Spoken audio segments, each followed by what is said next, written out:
acá en el sur de la Florida ya lleva más de una semana lloviendo. Tenemos que inventar algo para poder trabajar, no se puede detener el trabajo. Inventamos una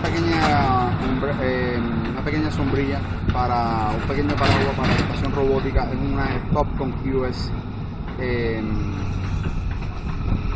y funciona bien, funciona perfectamente bien.